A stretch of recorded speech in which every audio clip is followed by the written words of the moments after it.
Rebonsoir à toutes et à tous. Un journal que nous ouvrons tout de suite avec l'éducation et l'UDEN, l'Union démocratique des enseignantes et enseignants du Sénégal, qui bandent les muscles et tapent du poing sur la table. À quelques semaines de l'ouverture des classes, les responsables de l'UDEN réclament la satisfaction immédiate de 2 points de leur plateforme revendicative. Alors, il s'agit de la signature du décret portant révision du statut des décisionnaires et la publication des actes administratifs des enseignantes et enseignants du Sénégal. Déclaration faite donc lors d'une conférence de presse tenue à leur siège ce matin. Abdourahmane Gueye, le secrétaire général de l'UDEN, je vous propose de l'écouter justement au micro d'Abdoulaye Patéane. Le gouvernement a assez promis aux enseignants, mais le factuel, c'est que rien n'a été fait depuis.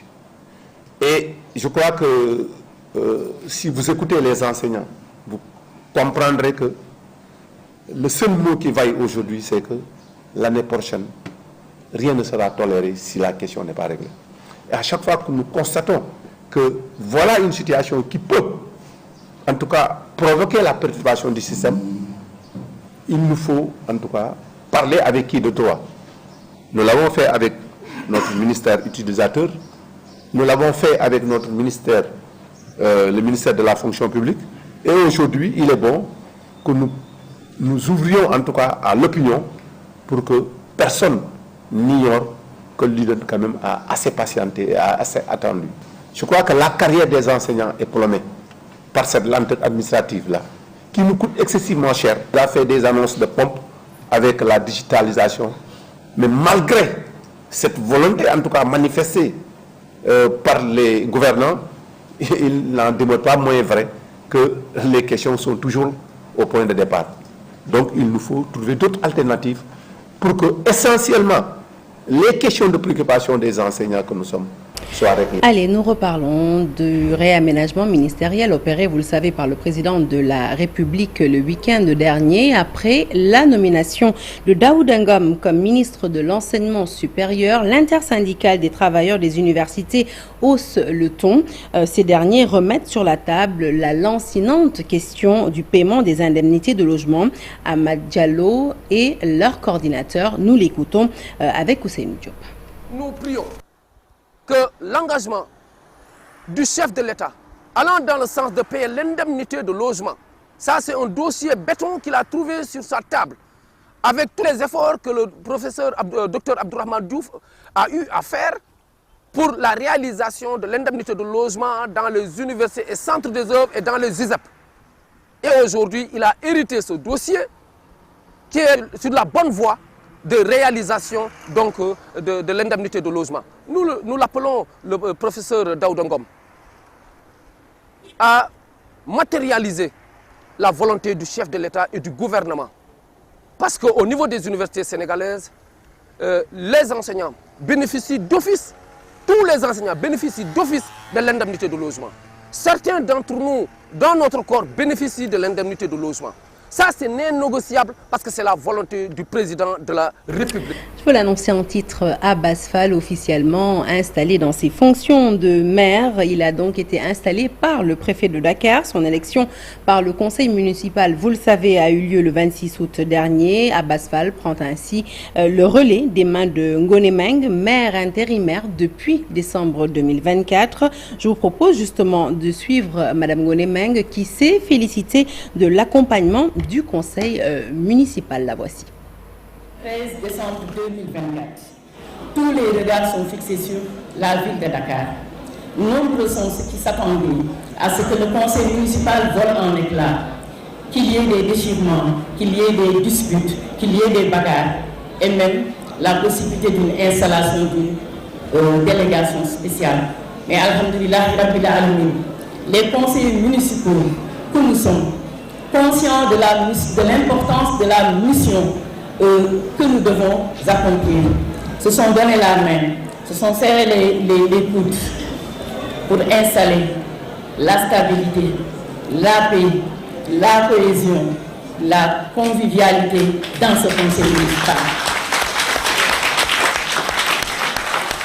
Ils ont su avec brio installer un seul et unique parti qui est Dakar.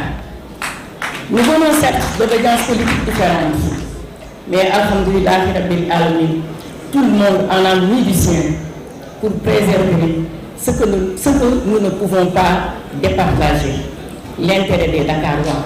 Et de la politique, nous passons à la santé pour reparler de la panne du scanner de l'hôpital Idrissa Pouye.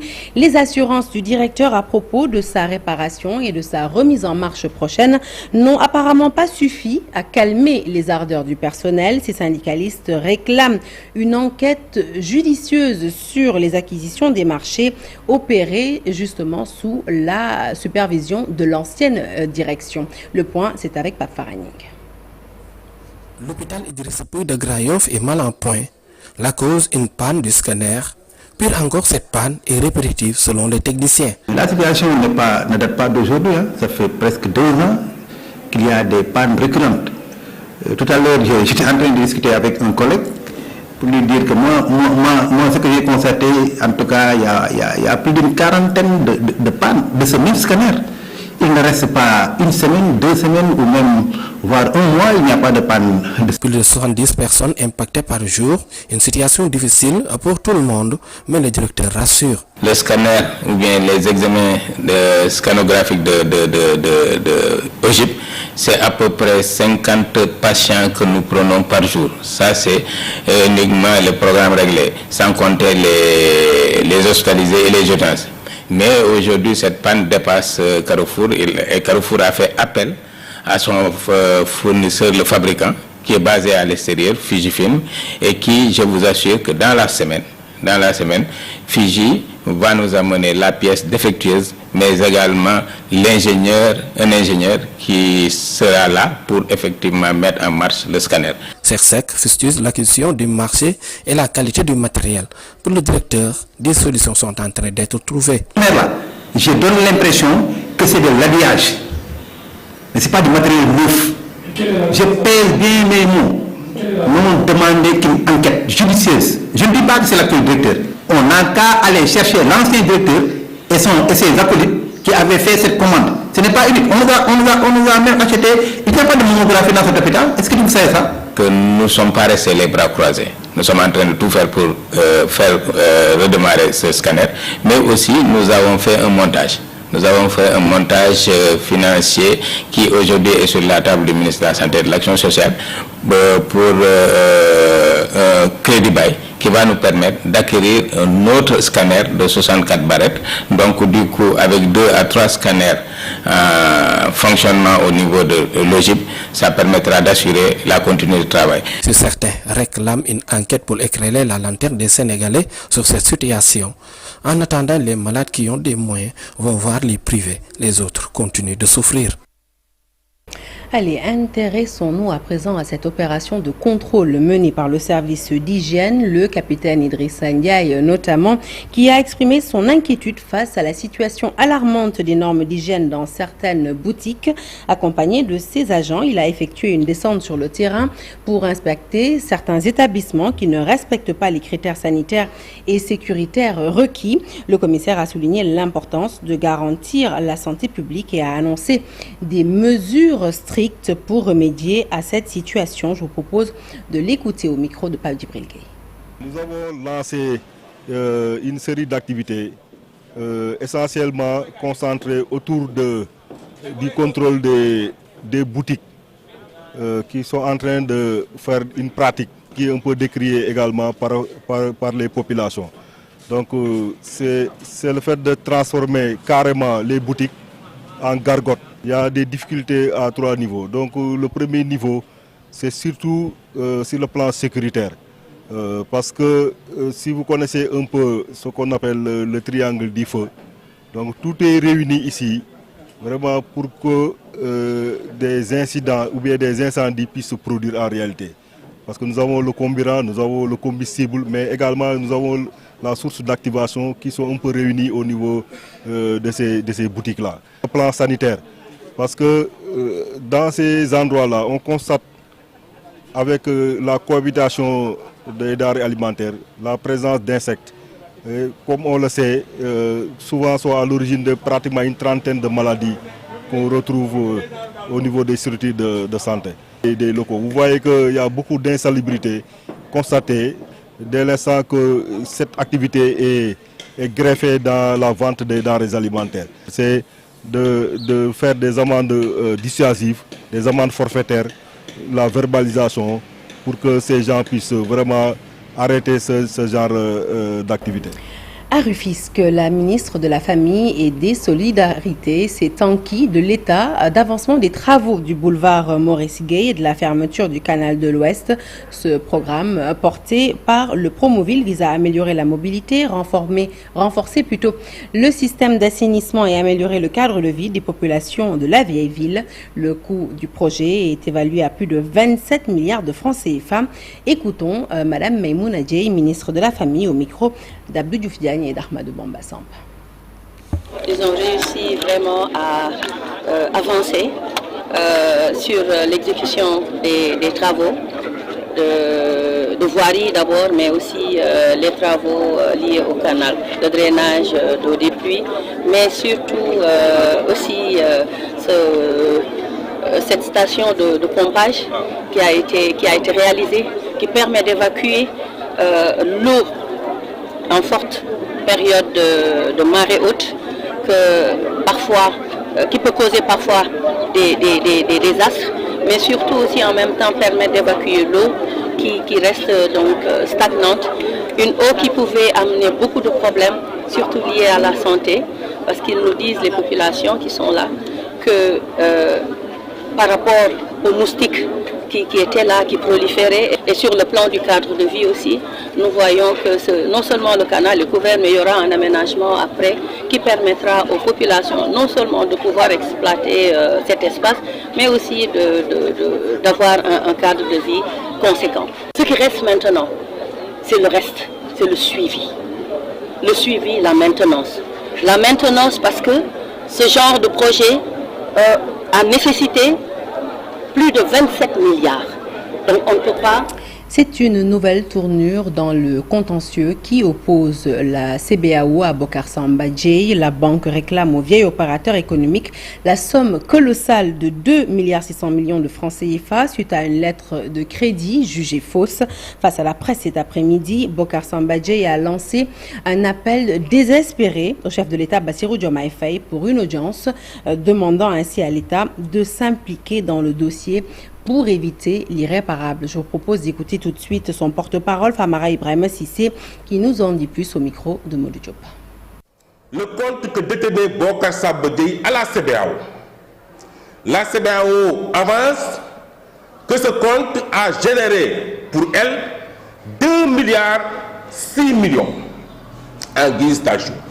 Imaginez un compte qui génère en guise d'ajout 2,6 milliards pour la banque. Et ces agios-là ont généré des intérêts à hauteur de 388 millions.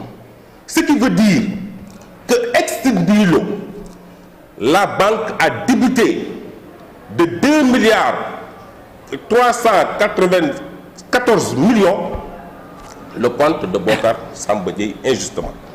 Dès leur arrivée au pouvoir, nous avons produit des lettres documentées, rapports de l'expert à l'appui, que nous avons donnés, que nous avons envoyés au président de la République, au Premier ministre, au ministre des Finances et du Budget et au ministre de la Justice. Des preuves que la banque a injustement débité le compte de Bocar Samba Dièye et s'est emparé de tous ses biens. Et jusqu'à présent, aucune réponse ne nous a été fournie. Donc, il faut reconnaître que l'État détient toute la documentation sur Bocar Samba Dièye. Et aujourd'hui, la justice est en train de donner vérité, raison, injustement à la banque. Et la banque risque de saisir toutes les maisons, tous les biens de Bocar Samba Dièye. Innovation bancaire et passion du sport se rencontrent à Dakar. Africa Bank a lancé officiellement hier la carte galactique, fruit d'un partenariat inédit avec le puissant Real Madrid, un produit qui associe ainsi différents services financiers accessibles et expériences exclusives pour les clients et les fans du club le plus titré du monde. Retour sur une cérémonie qui marque une nouvelle étape pour la banque en Afrique avec Biram Ndour. À Dakar, Africa Bank a franchi un nouveau cap historique. Devant un parterre de partenaires, de clients et de passionnés de football, la banque a officialisé le lancement de la carte galactique, née d'un partenariat inédit avec le club le plus titré au monde, le Real Madrid. Plus qu'un produit financier, c'est une vision commune qui s'exprime. L'excellence, l'ambition et la passion réunis dans une seule carte. Aujourd'hui, c'est un jour historique pour Africa Bank. Nous sommes associés au club de football le plus prestigieux du monde. Mais surtout, nous nous unissons à des valeurs que nous partageons profondément. L'excellence, qui nous pousse à nous dépasser chaque jour. L'ambition, qui ne connaît pas de frontières. Et l'engagement envers les personnes, la société et l'avenir. Cette alliance n'est pas seulement institutionnelle. Elle apporte des bénéfices très concrets pour vous tous. Pour nos clients, elle signifie l'accès à des expériences uniques avec le Real Madrid. Et pour la société dans son ensemble, c'est un pas de vous vers une plus grande inclusion financière en rapprochant des solutions simples, sûres et digitales de millions de personnes qui aujourd'hui encore n'ont pas d'accès à la banque traditionnelle. Hommage à l'ère mythique des galactiques, la carte galactique n'est pas seulement un moyen de paiement, c'est une expérience accessible à tous, même sans compte bancaire. Elle ouvre la porte à une nouvelle façon de vivre la banque. Envoyer et recevoir de l'argent, payer ses factures, effectuer des achats en ligne ou recharger sa carte depuis tous les portefeuilles électroniques. L'innovation se met désormais au service de la simplicité. Tout comme le Real Madrid a toujours été un synonyme de victoire et de grandeur sur les terrains de football, notre banque a bâti sa réputation sur la confiance, l'innovation et l'engagement envers ses clients. Aujourd'hui, nous marquons le début d'une nouvelle ère en lançant la carte galactique. La carte prépayée galactique est un instrument d'inclusion financière qui donne accès à l'ensemble de nos services bancaires de base, depuis une application mobile, sans avoir besoin d'un compte bancaire. C'est notre engagement de rendre les services financiers accessibles au plus grand nombre. Avec cette carte, vous pourrez, de manière très simple, envoyer et recevoir de l'argent, quel que soit le support initial que vous avez. Vous pourrez payer vos factures, très simplement, Sénélec, Woyofel, Rapido. Vous pourrez acheter du crédit téléphonique. Vous pourrez bénéficier de tous les avantages des produits monétiques, paiement TPE, paiement en ligne, retrait GAB. Vous pourrez la recharger de tous les wallets et depuis tous les comptes bancaires. En lançant la carte galactique, Africa Bank et le Real Madrid scellent un partenariat qui dépasse les frontières du sport et de la finance. Qu'il s'agisse de football ou de services financiers, l'ambition est la même. Façonner un monde inclusif qui appartient à tous et donner du pouvoir à ceux qui rêvent grand. Deux rêves, une même vision. Et puis, bonne nouvelle plutôt dans le secteur de la consommation avec notre pays, le Sénégal, qui s'offre pour la première fois de son histoire un bateau de 10 000 tonnes de blé américain. L'objectif, obtenir naturellement une farine de qualité. Cela fait 8 ans que le Sénégal peaufine une stratégie lui permettant d'avoir ce blé qui va lui permettre de stabiliser enfin le prix de la farine. Le premier bateau a donc été réceptionné au port autonome de Dakar par les autorités portuaires et meunières. Moustapha Kamara, représentant des meuniers, est au micro de Mamadou Fall. 10 000 tonnes en blé américain qui, depuis 10 ans, est notre premier bateau. C'est avec fierté que nous le recevons ici au Sénégal pour faire une farine de qualité à la disposition de la population sénégalaise. La relation n'a jamais été interrompue, hein. Ça a toujours été fluide.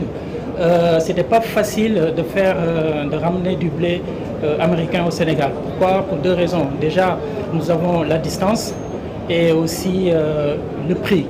Mais depuis cette longue collaboration, depuis maintenant 2017, nous avons essayé de voir une solution adéquate pour pouvoir répondre à la demande et pouvoir passer notre première commande de bateaux de blé américains, qui est une première. Et après, d'autres bateaux vont suivre, sachant que tous les 2 à 3 semaines, nous avons des bateaux qui arrivent pour la consommation de la farine sénégalaise. En prélude au Gamouad, le groupe Futur Média a effectué ce mardi une visite de courtoisie dans la ville sainte de Medina Baye, conduite par son directeur général Birandour. La délégation a été reçue par le khalife général Cheikh Mahi Niass, comme vous le voyez sur ces images, le khalife donc qui a formulé des prières pour le rayonnement et la prospérité du groupe de presse. La mission a également rencontré l'imam Cheikh Tidiane Cissé ainsi que le porte-parole Cheikh Mahi Cissé, réaffirmant ainsi l'engagement du groupe Futur Média à accompagner, mais aussi et surtout à valoriser les grands événements religieux du pays. Alors que les accidents se multiplient sur l'axe routier Linguère-Matam, les regards se tournent vers les véhicules de transport communément appelés les Wargaïnés. Entre accusations, justifications et appels multiples à la régularisation, la polémique enfle autour de ce mode de transport, certes très prisé, mais controversé. Mamadou Moustapha Ndiaye et Sidi Thiam. Le département de Linguère fait face à une recrudescence d'accidents de la route, notamment sur l'axe Linguère-Matam. Des drames qui coûtent régulièrement la vie à plusieurs usagers. Au centre des critiques, les conducteurs de véhicules communément appelés Wargaïndé ou Allo Dakar. À la gare routière de Dara Djolof, les avis sont partagés. Les chauffeurs de Wargaïndé exercent un transport irrégulier et il faut avoir le courage de le reconnaître. Certes, de nombreux accidents sont causés aussi bien par les Wargaïndé que par les chefs chérifous.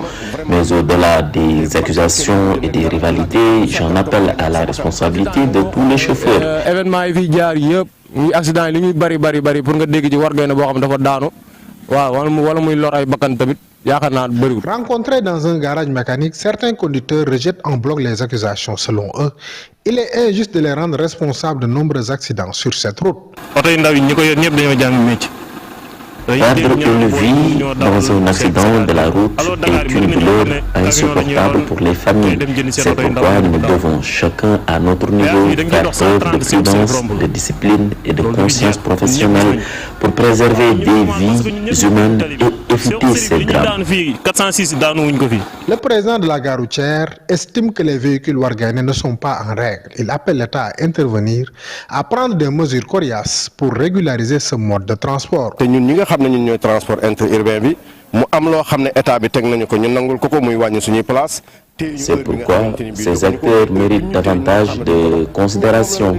L'État doit les accompagner, les encadrer et les aider à se mettre en règle afin qu'ils puissent exercer leur activité en toute légitimité et contribuer dans de meilleures conditions au service public du transport. Mais pour ce client qui s'apprêtait à voyager, ces véhicules restent une véritable opportunité pour lui. En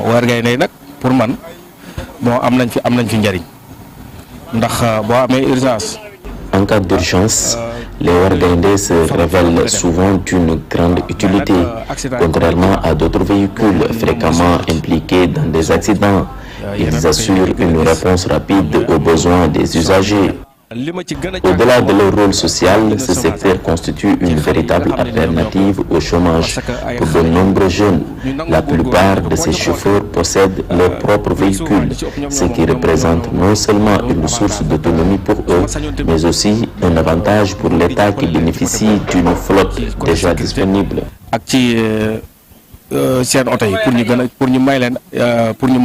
Légalité, sécurité, accessibilité, la question des Wargaïndé continue de diviser. Des jeunes usagers, eux, en appellent aux autorités pour une solution définitive, la délivrance de licences officielles afin de mieux encadrer ce type de transport.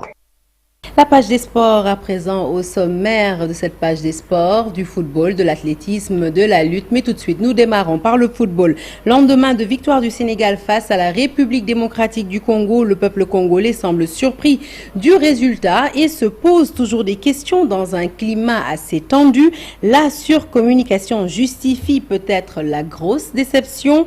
Les Congolais avaient-ils vu trop grand? Eh bien, le commentaire est signé le doyen Papis Diao. Pour la première fois dans l'histoire. 1974-2026, 52 ans de disette d'une nation pourtant historiquement première participante à la phase finale de Coupe du Monde. Le rendez-vous de l'Amérique du Nord avait ressuscité une sorte de flamme conquérante. Le flirt avec l'élite mondiale s'est exagérément envisagé pour ce peuple tristement secoué par de récurrents soubresauts sociopolitiques. La RDC, meurtrie par ces guerres, voulait absolument s'évader dans une consolation par un répit au relent d'un hypothétique fantasme d'une qualification. Le triomphalisme béat dans lequel le pays a été entraîné explique la profondeur de la déception. La poétisation de l'événement par une forte communication, voire une surcommunication, aura été certainement le facteur fragilisant de l'argument purement sportif. C'est par celui-ci que l'espoir, la volonté et l'engagement devraient se nourrir. La paix par le football s'éloigne impitoyablement, la consolation d'une communion qui s'écrase sous les crampons des Lions du Sénégal. Les lumières du succès sportif n'étoufferont malheureusement pas pour l'instant les ravages de la guerre. En témoigne ce récent bilan de 71 morts dans le Nord Kivu, en n'oubliant pas encore une fois que Goma reste toujours sous contrôle des forces rebelles. Et comme pour extirper la déconvenue sportive, le gouvernement, fidèle à sa priorité de défense de la nation, s'est adonné à l'une de ses activités quotidiennes, c'est-à-dire dénoncer autant que possible les agressions de ses ennemis. Aujourd'hui, les merveilles sociétales du football se ferment provisoirement, mais elles n'enterrent pas le droit de rêver. Le rêve d'une qualification pas encore enterrée. Alors faudrait-il écouter celui qui disait au plus profond du désespoir, il y a toujours l'espoir.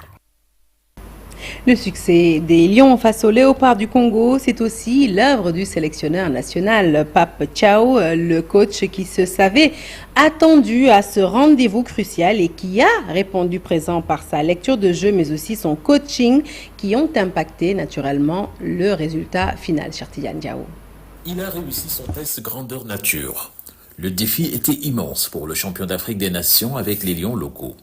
En ballottage défavorable pour la qualification à la Coupe du Monde 2026 avant la 8e journée, l'ancien de Niaritali a bien renversé la tendance face à la RD Congo à l'image du scénario époustouflant du stade des Martyrs de Kinshasa entre Léopards et Lions. Mené 2-0 après 33 minutes de jeu, le technicien sénégalais n'a jamais cédé à la panique en faisant confiance à son dispositif tactique qui réussit à remonter le handicap de 2 buts avant même l'heure de jeu. Le Sénégal étant dans l'obligation de prendre les 3 points, le coach de l'équipe nationale du Sénégal fait parler sa science en lançant Habib Diarra à la place de Lamine Camara moins fringant, puis Pape Matar Sarr et Cher Sabali, le duo décisif sur le but victorieux des Lions. Un coup de maître pour le successeur d'Aliou Cissé, aujourd'hui en pole position pour atteindre le premier objectif qui lui est assigné, à savoir qualifier le Sénégal pour une 4e Coupe du Monde. Allez, nous quittons le gazon vert pour les pistes pour aider au travail de massification de l'athlétisme au Sénégal. Le club de Saly a procédé au lancement de la formation d'initiateurs, une cohorte de 35 personnes en provenance de la région de Thiès, mais aussi d'autres régions du Sénégal. Le compte-rendu est signé Chersali Boudjara et Amadouba. Pour travail au développement de l'athlétisme, une formation d'initiateurs est lancée par le club de Saly, encouragée par la Fédération sénégalaise d'athlétisme. Cette formation est d'une importance capitale parce qu'elle rentre en droite ligne avec le programme national de la Fédération sénégalaise d'athlétisme, donc en termes de formation. Vous n'êtes pas sans savoir que cette couche de jeunes dont il s'agit constitue un maillon essentiel dans la durabilité de notre fédération. Parce que l'élite est importante, mais aussi la relève compte beaucoup pour notre association. C'est pour cette raison qu'on encourage des initiatives pareilles. Et aujourd'hui, la région de Thiès se distingue par cette formation, parce que du point de vue des résultats au niveau de la petite catégorie, c'est pourquoi nous avons tenu aujourd'hui à être présents aujourd'hui pour marquer l'importance de cette formation, mais aussi encourager les autres à prendre des initiatives pareilles. Une action très bénéfique. Les participants sont au nombre de 35, donc qui sont ici issus non seulement de la région de Thiès, mais aussi des différentes localités à travers un peu le Sénégal. Ce qui montre un peu l'importance de cette formation qui vient à son heure. Cette formation d'initiateur à l'athlétisme, organisée par le club de Saly, participe au travail de massification de la discipline au Sénégal.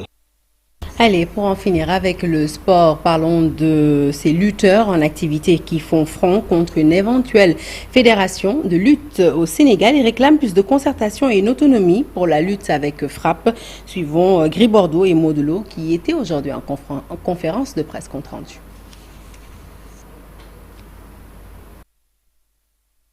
Apparemment, nous n'avons pas cet élément. Nous n'excluons pas de vous le retransmettre certainement lors de nos prochaines éditions. Voilà qui met donc un point final à cette édition que je suis ravie de vous avoir présentée. Restez avec nous tout de suite. La suite du soir d'info et nous parlons de cybersécurité.